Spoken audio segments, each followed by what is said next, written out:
Good evening students. ఈరోజు మనం complex కాంపౌండ్లో ఒక important topic valency bond theory. ఆ వ్యాలెన్సీ బాండ్ థియరీ గురించి నేర్చుకుందాం.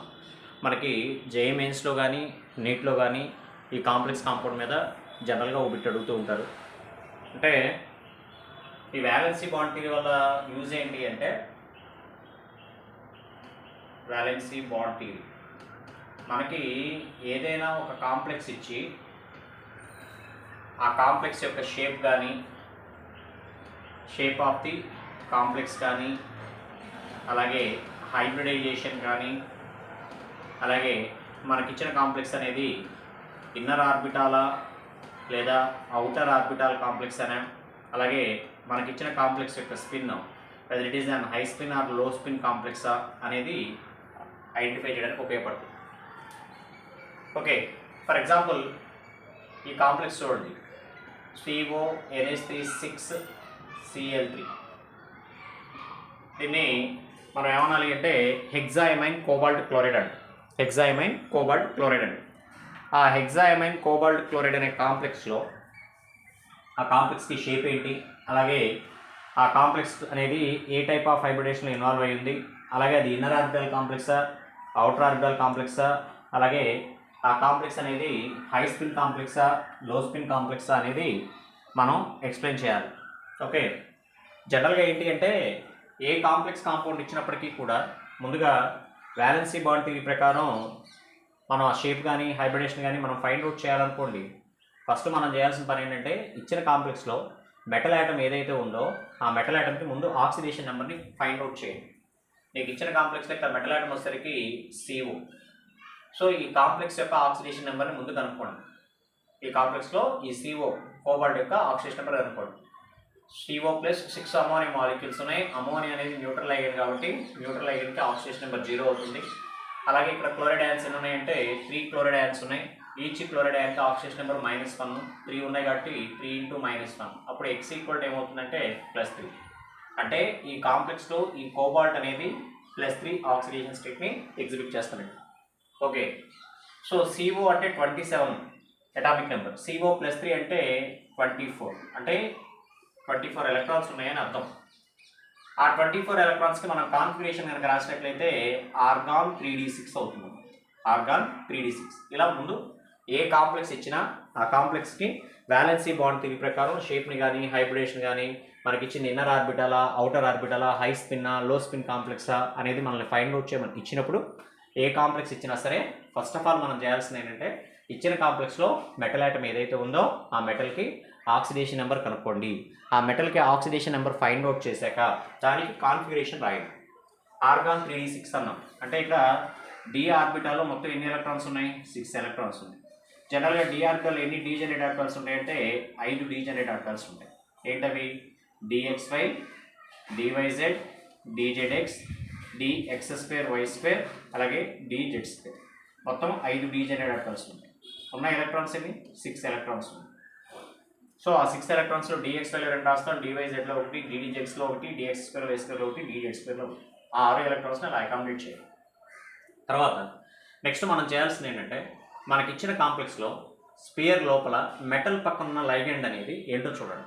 మెటల్ పక్కన ఉన్న లైగెండ్ అనేది ఏంటో చూడండి. దీంట్లో మనకిచ్చిన ఈ కాంప్లెక్స్లో మెటల్ పక్కన ఉన్న లైగెండ్ అనేది ఏంటి అంటే అమోనియా మాలిక్యూల్. మెటల్ పక్కన ఉన్న లైగెండ్ ఏంటి? Ammonia molecule.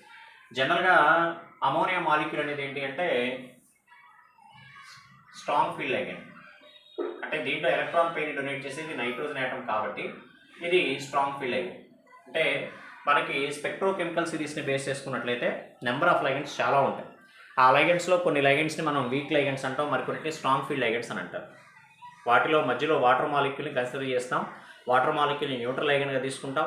వాటర్ మాలిక్యూల్కి ముందు ఉన్నవన్నింటినీ కూడా వీక్ ఫీల్డ్ లైగెండ్స్ అని, వాటర్ మాలిక్యూల్ తర్వాత ఉన్నట్టన్నింటినీ కూడా స్ట్రాంగ్ ఫీల్డ్ లైగెండ్స్ అని మనం గుర్తుపెట్టుకుంటాం. సో అలా నెంబర్ ఆఫ్ లైగెండ్స్ని ఆర్డర్ గుర్తుపెట్టుకోవడం కష్టం కాబట్టి మన కన్వీనియంట్ కోసం ఇక్కడ ఏం చేస్తామంటే ఎలక్ట్రాన్ పెయిర్ని కనుక డొనేట్ చేసేది సల్ఫర్ కానీ, అలాగే ఎలక్ట్రాన్ పెయిర్ని కనుక డొనేట్ చేసేది హాలోజన్స్ కానీ, అలాగే ఎలక్ట్రాన్ పెయిర్ని కనుక డొనేట్ చేసేది ఆక్సిజన్ కానీ అయితే వాటిని వీక్ ఫీల్డ్ లైగెండ్స్గా గుర్తుపెట్టుకోండి ఈజీగా. అలాగే ఎలక్ట్రాన్ పెయిర్ని డొనేట్ చేసేది కార్బన్ కానీ నైట్రోజన్ కానీ ఫాస్ఫరస్ కానీ అయితే స్ట్రాంగ్ ఫీల్డ్ లైగెండ్గా గుర్తుపెట్టుకోవాలి. ఓకే, సో ఇక్కడ నైట్రోజన్ అనేది ఎలక్ట్రాన్ పెయిర్ డొనేట్ చేస్తుంది కాబట్టి ఈ నైట్రోజన్ అనేది స్ట్రాంగ్ ఫీల్డ్ లైగెండ్. నైట్రోజన్ అనేది స్ట్రాంగ్ ఫీల్డ్ లైగెండ్. ఇక్కడ మీరు గుర్తుపెట్టుకోవాల్సింది ఏంటంటే week field ligands strong field ligands అని తెలుసుకున్న తర్వాత వీక్ ఫీల్డ్ లైగెండ్స్ అనేవి పెయిరింగ్లో పార్టిసిపేట్ చేయవు అనేది గుర్తుపెట్టుకోండి. వీక్ ఫీల్డ్ లైగెండ్స్ అనేవి పెయిరింగ్లో పార్టిసిపేట్ చేయవు అంటే ఇక్కడ పక్కన గుర్తుపెట్టుకోండి, week field ligands not paired అన్నమాట గుర్తుపెట్టుకోండి, నాట్ పెయిర్డ్. అదే మనం స్ట్రాంగ్ ఫీల్డ్ లైగెండ్స్ అనేది తీసుకున్నట్లయితే స్ట్రాంగ్ ఫీల్డ్ లైగెండ్స్ అనేవి పెయిర్ అవుతాయి గుర్తుపెట్టుకోండి. Strong field ligands are paired. Not paired అంటే ఏంటి, పెయిర్డ్ అంటే ఏంటి? ఇక్కడ వ్యాలెన్సీ బాండ్ థియరీలో మనం హూన్స్ రూల్ని వైలేట్ చేస్తాం.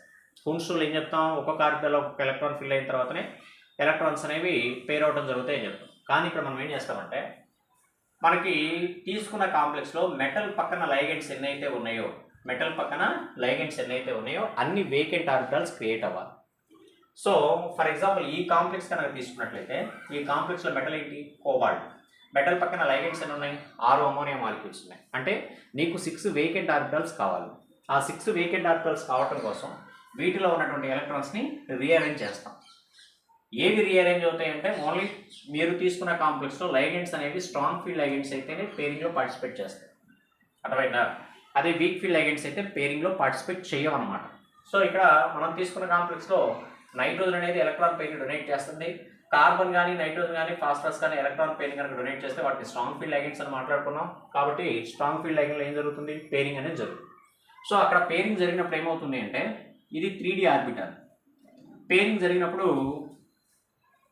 దీంట్లో ఉన్నటువంటి ఎలక్ట్రాన్స్ అనేవి రీఅరేంజ్ అవుతాయి. అంటే ఆల్రెడీ DX5లో 2 ఎలక్ట్రాన్స్ ఉన్నాయి, దీంట్లో ఉన్న ఎలక్ట్రాన్ దీంట్లో తీస్తాం, తర్వాత దీంట్లో ఉన్న ఒక ఎలక్ట్రాన్ కూడా దీంట్లో తీస్తాం. అప్పుడు మనకి 2 వేకెంట్ ఆర్బిటాల్స్ వస్తాయి. దీంట్లో ఉన్నటువంటి ఎలక్ట్రాన్స్ని రీఅరేంజ్ చేస్తే మనం ఇందాక ఏం చెప్పుకున్నాం, మెటల్ చుట్టూ లైగెండ్స్ ఎన్నైతే ఉన్నాయో అన్ని వేకెంట్ ఆర్బిటాల్స్ ఉండాలని చెప్పుకున్నాం. సో ఇక్కడ మెటల్ చుట్టూ ఎన్ని లైగెండ్స్ ఉన్నాయి, 6 లైగెండ్స్ ఉన్నాయి. సో మనకి 6 వేకెంట్ ఆర్బిటాల్స్ ఉండాలి. ఇక్కడ ఎన్ని వేకెంట్ ఆర్బిటాల్స్ వచ్చాయి, ఓన్లీ 2 వేకెంట్ ఆర్బిటాల్స్ మాత్రమే వచ్చాయి. ఇంకా మనకి ఎన్ని వేకెంట్ ఆర్బిటాల్స్ ఉండాలి, 4 వేకెంట్ ఆర్బిటాల్స్ ఉండాలి. సో ఇది 3D ఆర్బిటాల్. ఈ 3D ఆర్బిటాల్ తర్వాత ఎలక్ట్రాన్స్ దేనిలోకి వస్తాయి, S ఆర్బిటాల్, 4s ఆర్బిటాల్లోకి వస్తాయి. తర్వాత ఎలక్ట్రాన్స్ అనేవి దేంట్లోకి వస్తాయి, 4p ఆర్బిటాల్లోకి వస్తాయి. సో ఇక్కడ 1 2 3 4 5 6 6 వేకెంట్ ఆర్బిటాల్స్ వచ్చాయి.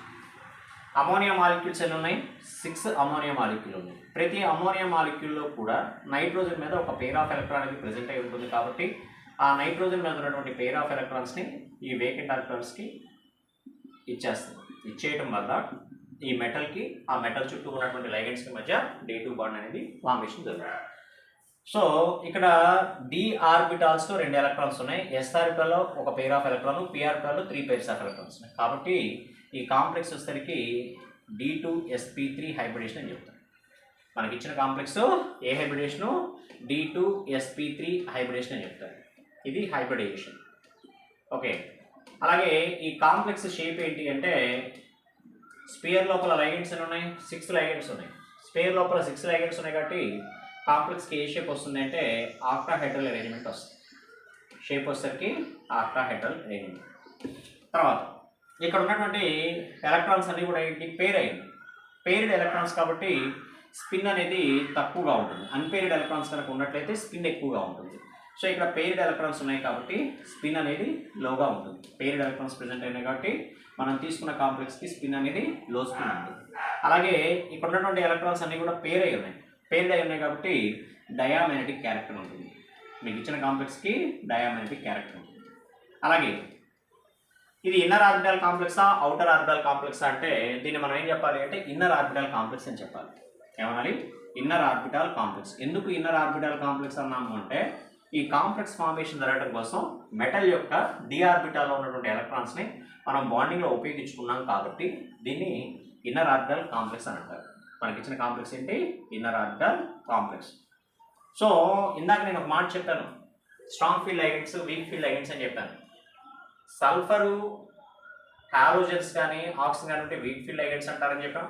అలాగే కార్బన్, నైట్రోజన్, ఫాస్ఫరస్ కానీ ఇవి ఎలక్ట్రాన్ పేరింగ్ కనుక డొనేట్ చేస్తే వాటిని స్ట్రాంగ్ ఫీల్డ్ లైగెండ్స్ అంటారు. అన్ని కేసెస్లో కూడా ఇలాగే ఉంటుందని ఉండదు, కొన్ని ఎక్సెప్షనల్ కేసెస్ అని ఉంటాయి. ఆ ఎక్సెప్షనల్ కేసెస్ ఉన్న వాటిని నెక్స్ట్ వీడియోలో చేశాను. Please subscribe my channel. Thank you.